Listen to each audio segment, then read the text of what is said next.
At family meeting, I said, "I can't wait for our vacation." Then my dad replied with a laugh, "It's only for family without you." They all laughed loudly. I just nodded and left. 5 days later, my mom tried to withdraw $5,000, but then I blocked the card and wrote, "Pay without me." Panic ensued. I need to get this off my chest because what happened last week has completely changed my relationship with my family forever. I, 26, female, and I've spent the last 5 years thinking I was finally building a real relationship with my parents and siblings after being the family scapegoat my entire childhood. Turns out I was just their ATM with legs. Let me give you some background first. Growing up, I was always the odd one out in my family. My parents, David and Linda, both in their early 60s now, have always been obsessed with appearances and social status. My older sister, Monica, 29, and younger brother, Jake, 24, were the golden children who could do no wrong. Monica was the popular cheerleader who married her high school sweetheart right after college, and Jake was the star athlete who got a full scholarship to play football. Then there was me.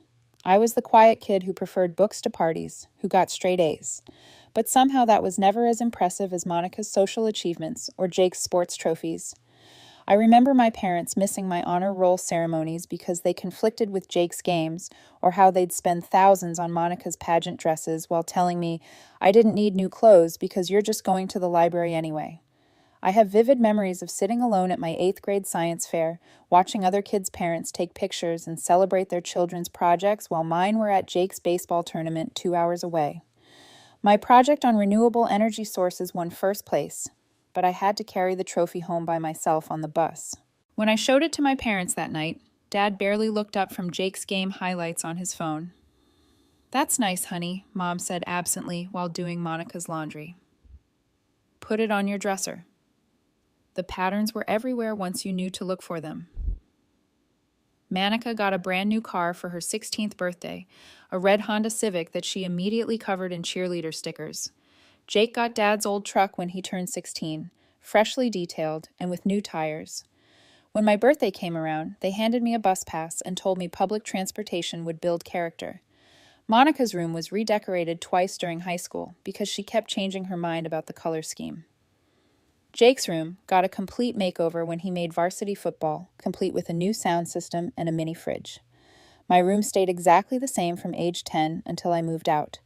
Same faded pink walls I'd outgrown. Same hand-me-down furniture from garage sales. The Christmas mornings were particularly brutal. Monica and Jake would have piles of presents, name-brand clothes, electronics, games, jewelry. I'd get a few books from the discount bin and maybe a generic sweater. One year I counted, Monica got 17 presents, Jake got 15, and I got 4. When I pointed this out, Mom said, "It's not about the number, it's about the thought that counts." But apparently the thought that counted was that I didn't count. But it got worse. During my graduation speech, I looked out into the audience, hoping to see my family cheering for me. They were there technically, but Dad was on his phone the entire time, and Mom was whispering to Monica about something. Jake had earbuds in and was clearly not listening. After the ceremony, while other families were taking photos and celebrating, mine was already talking about leaving because they wanted to beat traffic. We didn't go out to dinner. We didn't celebrate. We just went home. And they immediately started making plans for Jake's graduation party the following year. College was my escape. I got a full academic scholarship to study computer science at a state school about 3 hours away. For the first time in my life, I was around people who valued intelligence and hard work. I thrived there, made real friends, and discovered I had a talent for coding that could actually make me money. While my siblings were living it up on my parents' dime, Monica got her dream wedding funded entirely by them. Jake had his college expenses covered despite his scholarship.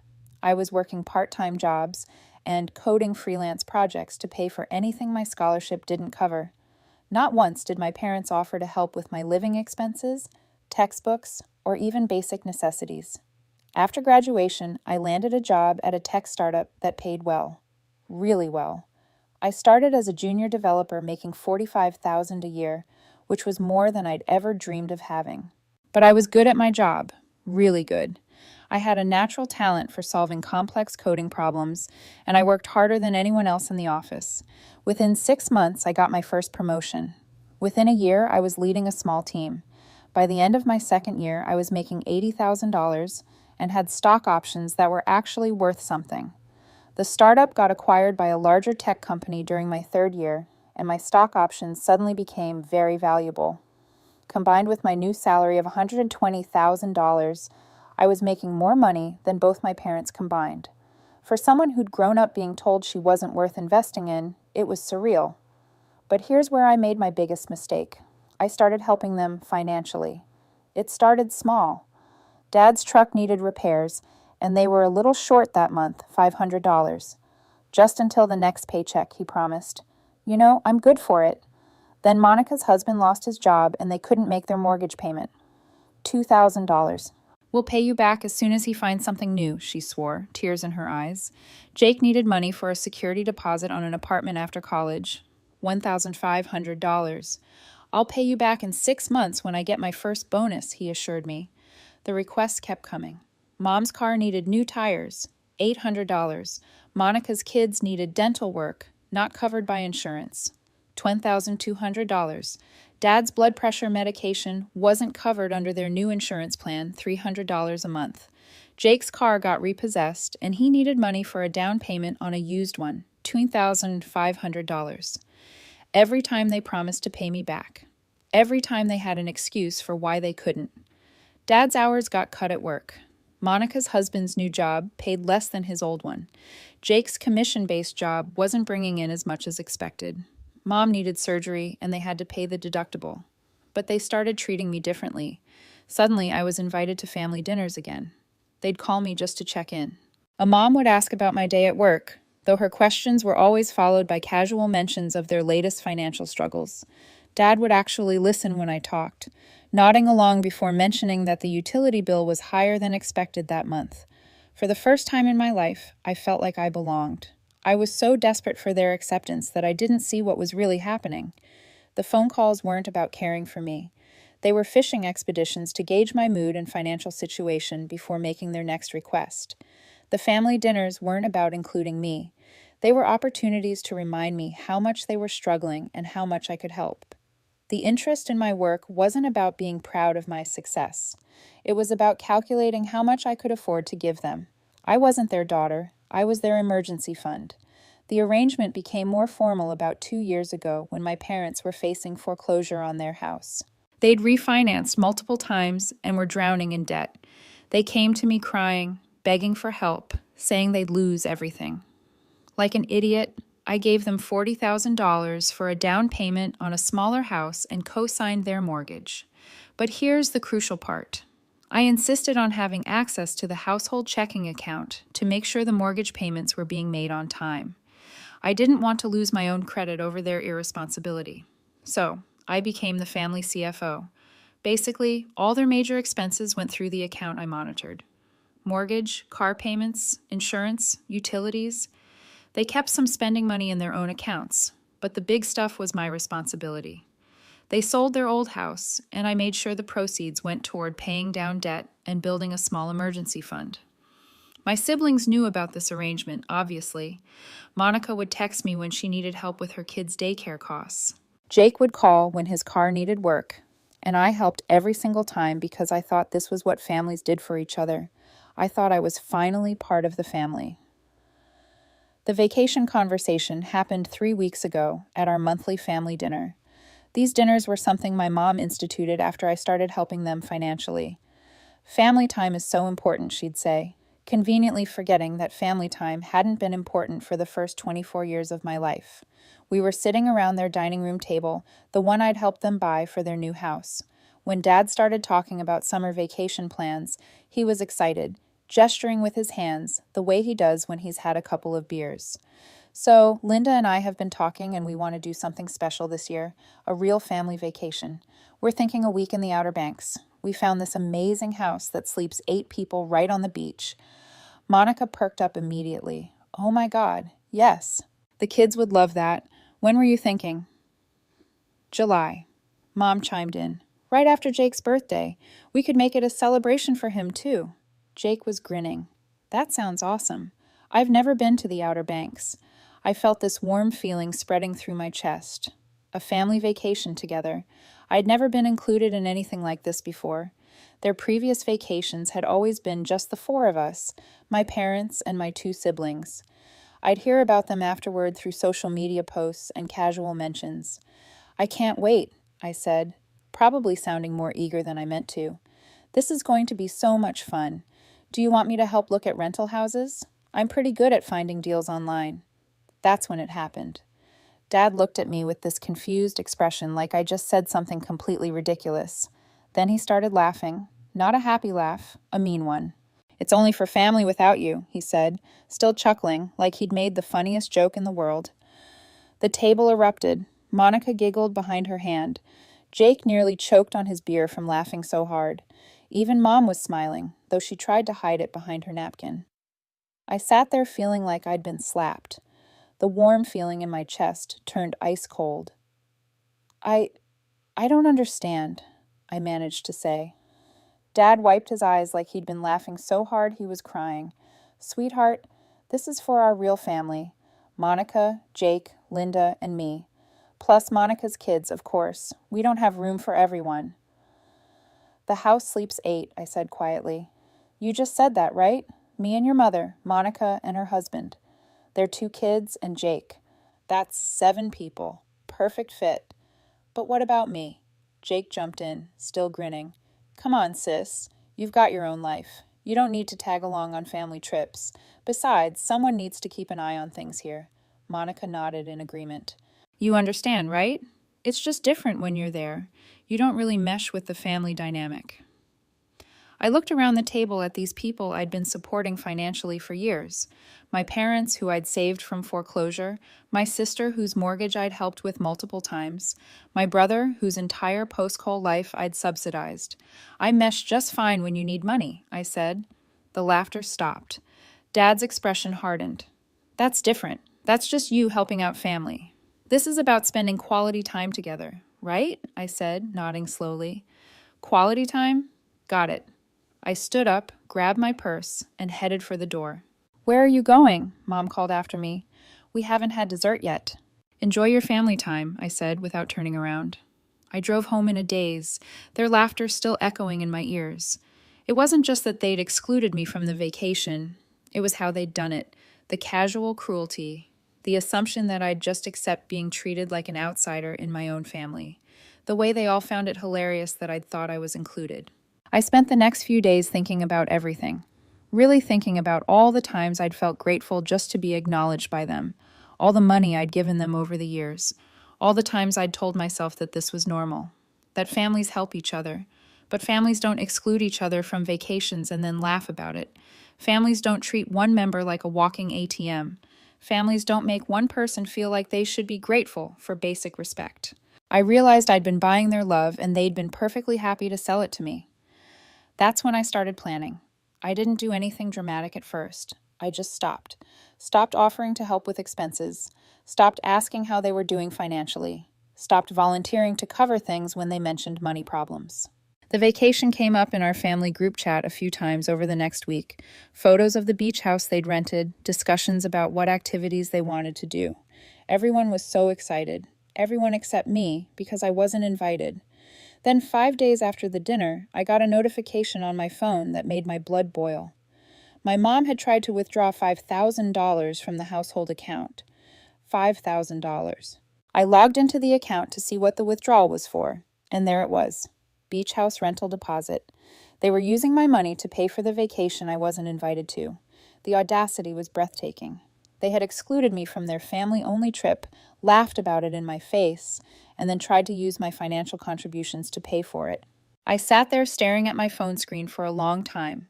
Then I opened my banking app and froze the account. Just like that. One click and their access to my money was gone. Then I sent a message to the account memo function where they'd see it the next time they logged in. Pay without me. My phone started ringing about an hour later. Honey, there seems to be some kind of problem with the bank account, Mom said when I answered. Her voice had that fake sweet tone she used when she wanted something. I was trying to transfer money for the vacation deposit, and it's not working. That's strange, I said, my voice perfectly calm. I was actually enjoying this. What kind of problem? It's saying the account is frozen. There must be some kind of error. Can you call them and get it sorted out? We need to get this deposit in today or we'll lose the house. Oh, that's not an error, I said, taking a sip of my coffee. I froze it. Silence. Complete, total silence. I could picture her face, the way her mouth probably dropped open, the confusion turning to panic. You what? Her voice was barely a whisper. I froze the account. If this vacation is for family only without me, then I think you should pay for it without me too. Makes sense, right? I could hear her breathing getting faster. Sweetheart, this is ridiculous. We need that money for the deposit. The rental agency requires it by tomorrow or we lose the house. This isn't a joke. You're right, it's not a joke, just like excluding me from the vacation wasn't a joke, even though everyone seemed to find it hilarious. That sounds like a problem for the family, I said, emphasizing the word family, just like Dad had. I'm not family, remember? At least not vacation family. Don't be dramatic. You know what your father meant. It's easier with just us. Less complicated. You understand, right? You've always been so independent. Less complicated, I repeated, letting the words hang in the air. Is it less complicated when you need money? Because it seems like I become very family-oriented when there are bills to pay. Funny how that works. That's completely different. Her voice was getting shrill now. How? Explain to me how it's different. I'm genuinely curious about the logic here. Another silence, longer this time. I could practically hear the wheels turning in her head, trying to find an explanation that didn't make her sound like a hypocrite. We'll talk about this when everyone calms down, she finally said, but I could hear the defeat in her voice. I'm perfectly calm, I said cheerfully. Are you? You sound a little stressed. Maybe you should take a vacation to relax. Oh, wait. She hung up. 20 minutes later, Dad called. What the hell do you think you're doing? He started. No preamble. I'm learning about family dynamics, I said. It's fascinating stuff. Don't get smart with me. Unfreeze that account right now. I don't think I will. This is our money. Really? Which one of us has been making the deposits for the last 2 years? That's helping family. That's what good children do. Good children, I said slowly. Tell me, Dad, do good parents exclude their children from family vacations and then laugh about it? You're being overdramatic. It's just one vacation. You're right. It is just one vacation, so it shouldn't be hard to pay for it yourselves. We don't have $5,000 just sitting around. Then maybe you should have thought about that before you decided I wasn't family enough to include. He was quiet for a moment. Quick pause, fellas. YouTube just dropped this new hype feature. If you're hooked on this story, smash that hype button. It tells YouTube this video deserves to blow up, and it keeps even crazier stories coming your way. Thanks so much for your support. All right, back to the drama. When he spoke again, his voice was different, less angry, more calculating. Look, we can work this out. Maybe we can find a bigger house, include you. How generous, I said. But I think I'll pass. I've got my own vacation plans now. What vacation plans? The kind that don't include people who think I'm not family. I hung up and immediately started browsing travel websites. If they wanted to take a family vacation without me, fine. I'd take a vacation without them, a better one. Within an hour, I'd booked myself a 10-day trip to Italy. First-class flights, luxury hotels, private tours, the works. It cost more than their entire beach house rental, but I could afford it. After all, I wouldn't be subsidizing anyone else's vacation this year. The family group chat exploded over the next few hours. Everyone suddenly had opinions about my unreasonable behavior. Monica sent me a long text about how I was being petty and hurting the kids who were so excited about the beach trip. Jake called me selfish and said I was ruining everyone's summer, but nobody addressed the fundamental issue. They'd excluded me and then expected me to pay for it. The next day, Mom showed up at my apartment. I could see her through the peephole, standing in the hallway, looking stressed and tired. Part of me felt bad for her. Part of me remembered every time she'd chosen my siblings over me. I opened the door. We need to talk, she said. Do we? Please, can I come in? I stepped aside and led her into my living room. She looked around at my apartment, the one I'd furnished with my own money, decorated with my own taste, built into a home that was entirely mine. This is nice, she said quietly. I don't think I've ever really looked around before. You've never been here before, I pointed out. She flinched.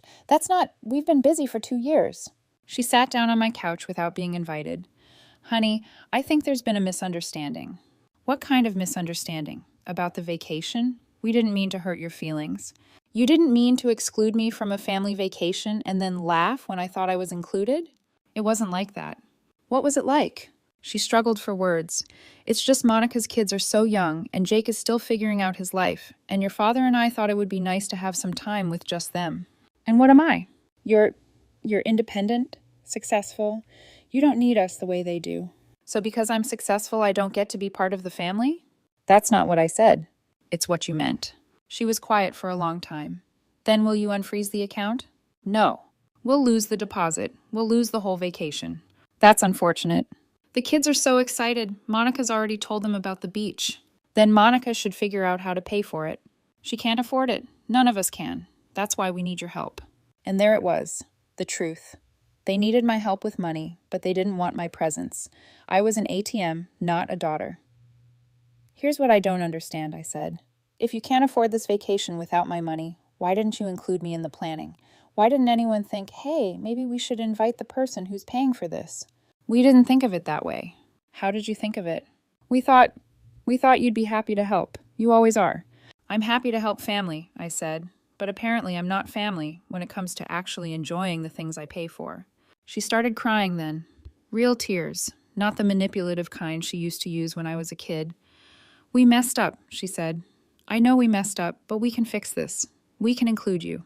What, as a pity invite? Because you need my money? No, because you're our daughter. When? I asked. When am I your daughter? When you need money, because that seems to be the only time any of you remember I exist. That's not true.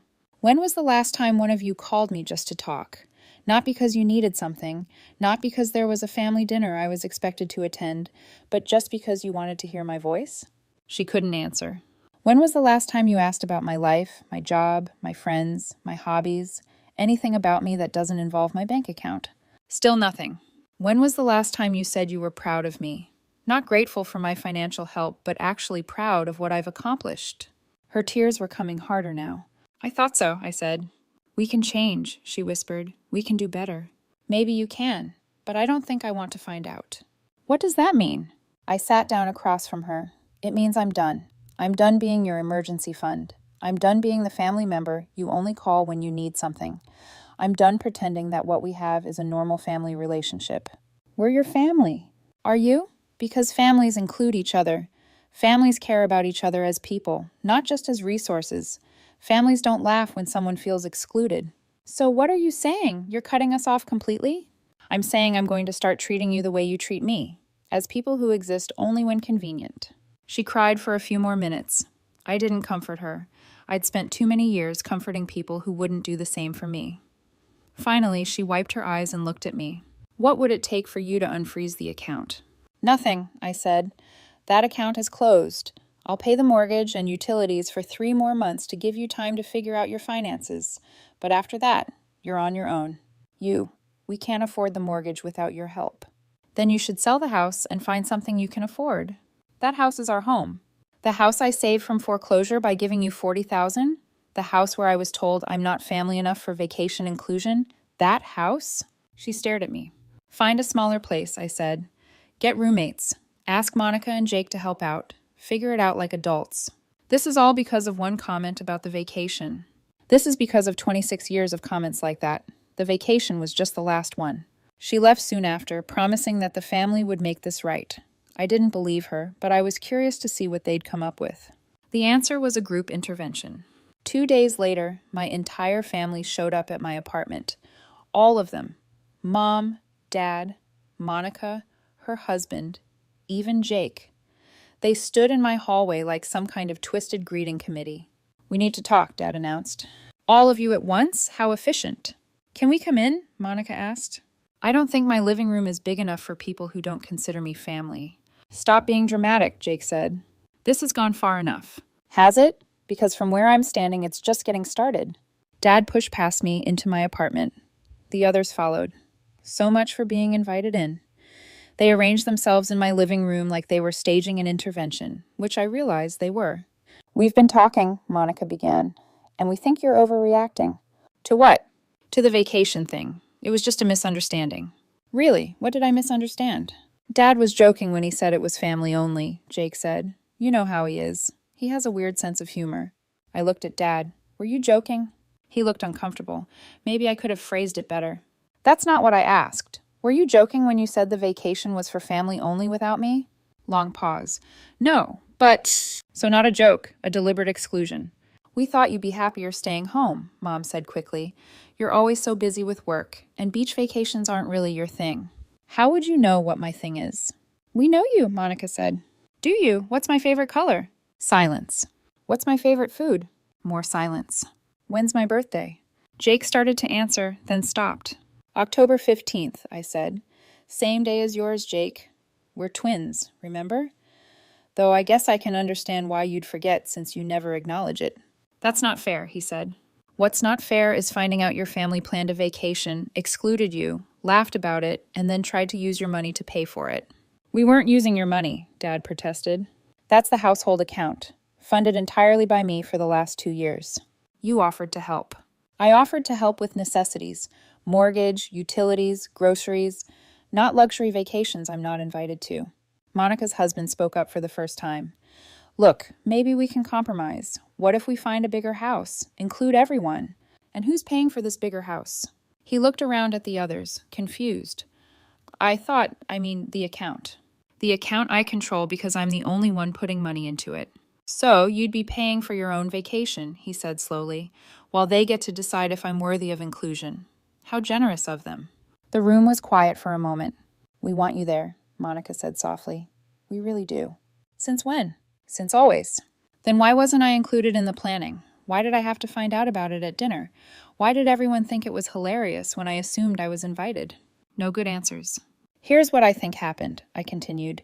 You all got so used to me being your financial backup that you forgot I was a person. You planned your perfect family vacation, and it never occurred to any of you to include me because you don't think of me as family. You think of me as a resource. That's not true, Mom protested, but her voice lacked conviction. When's the last time any of you invited me to something that didn't involve me paying for it? They looked at each other. When's the last time you called me just to see how I was doing? More silence. When's the last time you asked about my life, my interests, my goals, anything that wasn't related to money? Jake shifted uncomfortably. We've been meaning to... For how long? 2 years? 5 years? My entire adult life? We're here now, Dad said defensively. Because you need money. If that account hadn't been frozen, would any of you be here? Of course we would. When? Next month? Next year? When was this family bonding session supposed to happen if you didn't need me to unfreeze the account? No answer. That's what I thought. Monica started crying. We're sorry, okay? We're really, really sorry. We didn't realize. You didn't realize what? That I have feelings? That being excluded hurts? That paying for everything doesn't make me an employee? We know you're not an employee. Then start treating me like family instead of like a bank. What do you want from us? Dad asked, and I could hear the frustration in his voice. Nothing, I said. That's the point. I don't want anything from you anymore. So that's it? You're just going to cut us off forever because of one vacation? I'm going to cut you off because you've never treated me like I mattered. The vacation was just the moment I finally realized it. They tried for another hour to convince me to change my mind. They promised things would be different. They offered to cancel the vacation entirely. They suggested family therapy, but I was done. I'd spent my whole life trying to earn their love, and they taught me that love isn't something you can buy. It's something you either have or you don't. And they didn't have it for me. After they left, I finished booking my Italy trip. I added some excursions I'd been on the fence about, a cooking class in Tuscany, a private tour of the Vatican, a wine tasting in the Amalfi Coast. I was going to have the best vacation of my life with people who were paid to be nice to me. At least they were honest about the transaction. The family kept trying to contact me over the next few weeks. Text messages, phone calls, even a few more surprise visits. Monica brought her kids once, obviously hoping I'd cave when I saw them. But using children as emotional manipulation just reinforced my decision. 3 weeks later, they lost the beach house deposit. They couldn't come up with the money on their own. Monica posted passive-aggressive social media updates about how some people don't understand the meaning of family. Jake left me a voicemail calling me selfish and saying I'd ruined everyone's summer. I was in Rome when the mortgage payment was due. I kept my promise and made sure it was paid, but I also sent a message to the family group chat. 2 more months, then you're on your own. The responses were immediate and panicked. Monica sent a string of crying emojis followed by, "How could you do this to us?" Jake called me heartless and said I was punishing innocent children for the actions of adults. Dad sent a long message about family loyalty and how disappointed he was in me. Mom tried calling 17 times in a row, but I was sitting in a sidewalk cafe in Trastevere eating the best pasta of my life. And I realized something. I was happy. Actually, happy.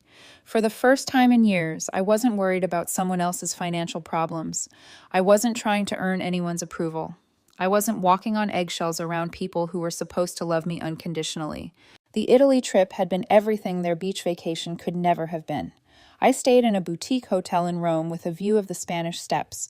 I took a cooking class in a Tuscan villa where I learned to make fresh pasta from scratch with a grandmother who spoke no English but somehow communicated more warmth and gestures than my family had in years.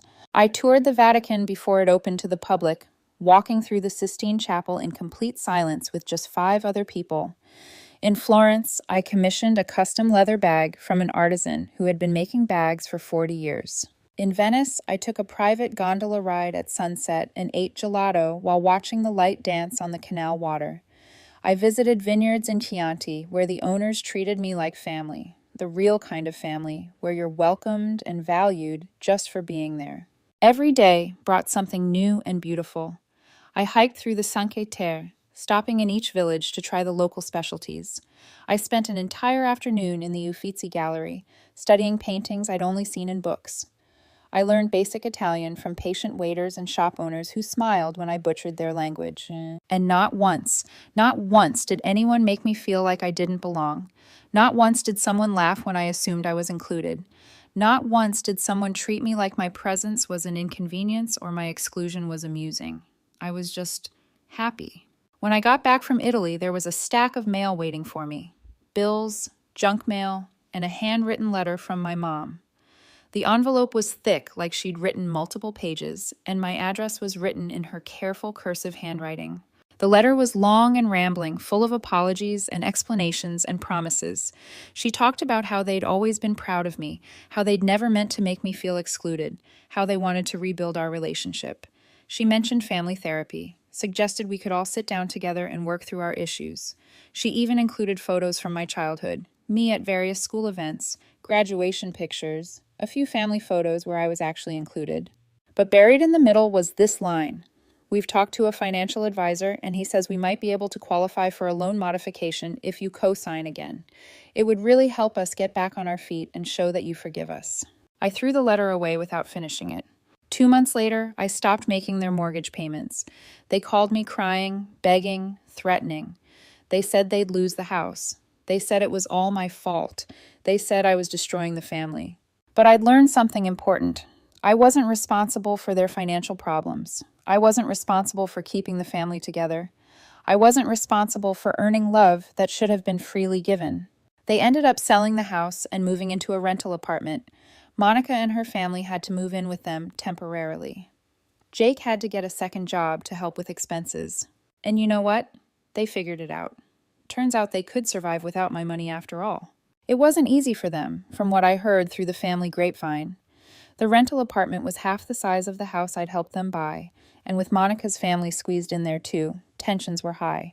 Jake had to take a job at a local restaurant in addition to his day job, working nights and weekends to help cover rent. Monica had to start working part-time at a daycare center, something she'd sworn she'd never do because she wanted to be a stay-at-home mom. Dad had to swallow his pride and ask his employer for overtime hours. Mom started selling crafts at a local farmer's market on weekends, something she'd done as a hobby, but now needed for income.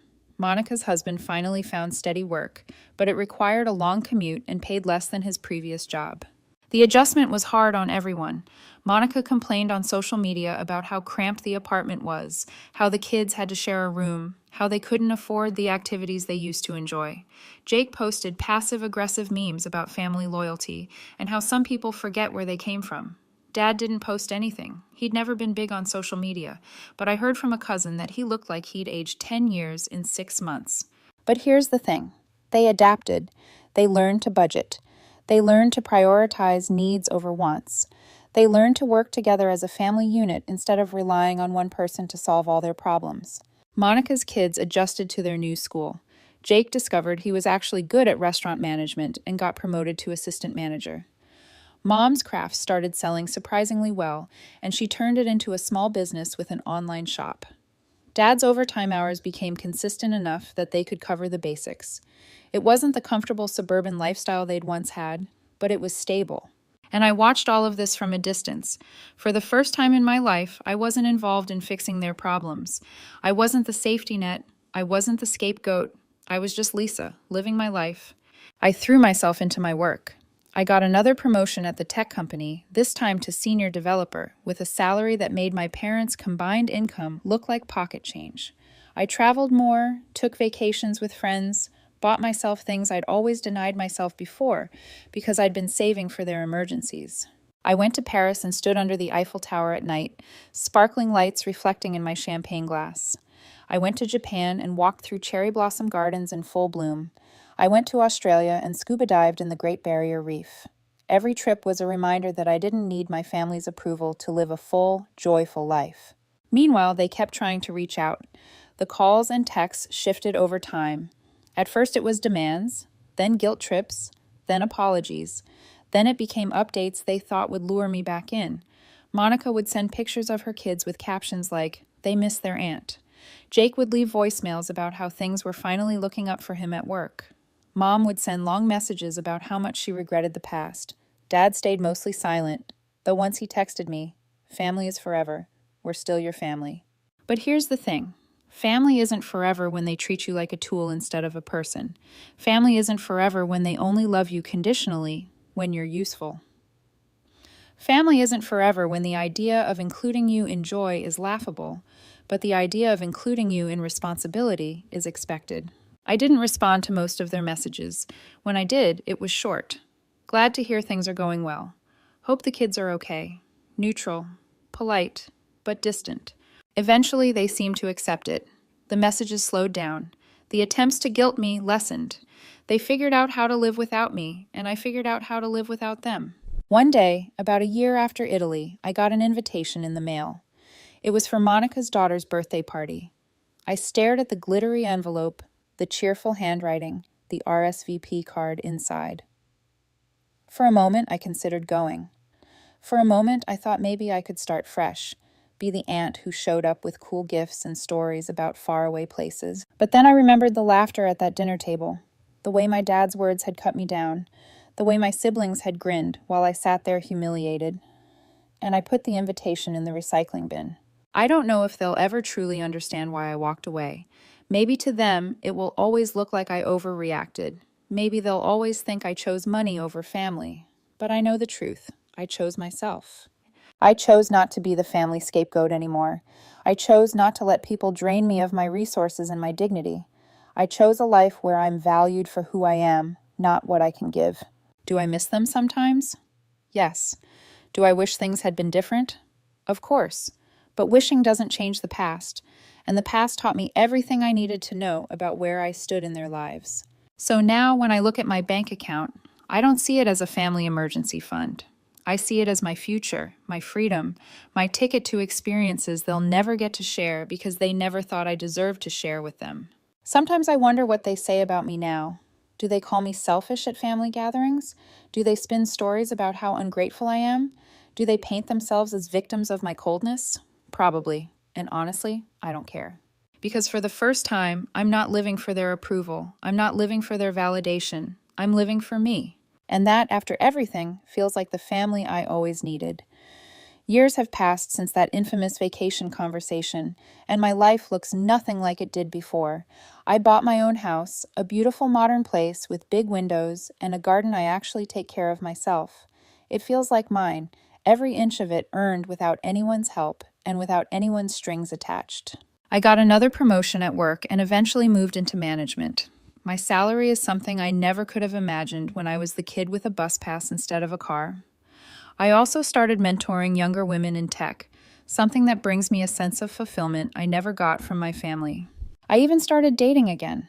For a long time, I'd been too focused on work and too wary of relationships to really let anyone in. But I met someone, kind, supportive, genuinely interested in me, and not in what I could do for them. For once, I felt seen. Not as a bank account, not as a background character in someone else's story, but as a whole person. Meanwhile, my family kept spiraling in their own drama. Monica and her husband eventually saved up enough to move out of my parents' rental, but it wasn't the fairy tale she'd once envisioned. Their marriage hit rough patches, and the glamorous life she'd flaunted on social media vanished. Jake bounced between jobs, sometimes doing well, sometimes barely scraping by. My parents aged faster than I expected, stress and regret written on their faces whenever I saw photos of them through distant relatives. But here's the key thing. They figured it out without me. They didn't collapse. They didn't starve. They didn't end up homeless. They adapted, just like I had always known they could if they had to. And me, I thrived. I kept traveling, kept growing, kept building a life that was mine. I stopped checking the family group chat months ago, and eventually, I just left it. The silence afterward was deafening, but also freeing. The last time I saw them was at a cousin's wedding. They were polite but distant, like we were acquaintances rather than family.